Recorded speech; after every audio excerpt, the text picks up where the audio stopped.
This is part 2 of binding manacles, where we are going to print and press our signatures together. At this point, you downloaded your typeset, so we're ready to print. And when we print, we're going to go into printer settings, and we want to make sure that we're printing on both sides of paper if you have that dual-sided printer.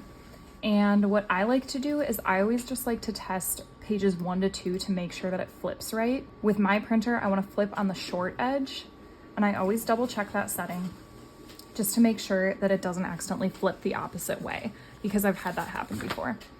So if I always just test one page, make sure that it's flipping right, and then you can print all of them together. I like to fold the signatures together as you print. I find that as the paper's still warm, it just presses easier for a later process. So this is something that I do all at once. The easiest way to do this is, instead of counting every 8 pages that comes out, I look at the numbers and watch them continue. It's going to be every 2 pages because this is a book that we flip in half. Each signature that you do will end on a number, like this one ends on 470, and then the next signature is going to start on 471.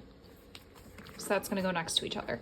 Now I know that this one ends on 502, so the number that I should be looking for is 503, and that's going to be the next signature that I wrap on. I'm watching these numbers come out of the printer. There's my 503. That's where I'm going to fold the signature together.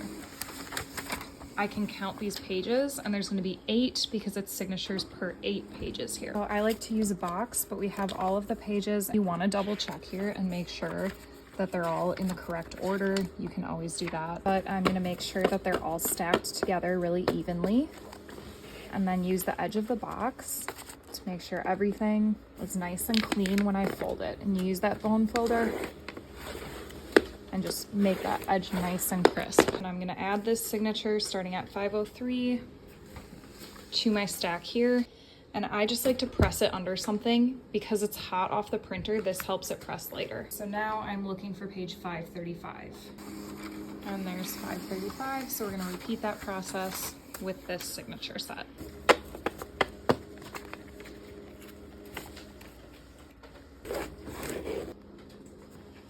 So now you have all of your signatures right off the printer. That's why some people decide to bind this in multiple volumes. Obviously this is a huge book, but now it's time to press these. Before we put these in the book press, I always just like to double check that everything's in order and I have all the signatures set in the right order. Everything's in the correct order. I'm gonna stack them all together as evenly as I can at this point.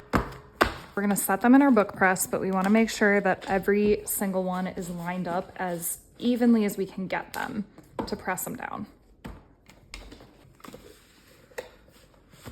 I find it easiest to keep them even if you tip the book press on its side, and you can use the counter just to get them even. I want them all touching the counter so we don't have any like that guy here who's up a little higher. So we're gonna squeeze the book press together, and then we're gonna tighten the bolts as much as we can get them right now.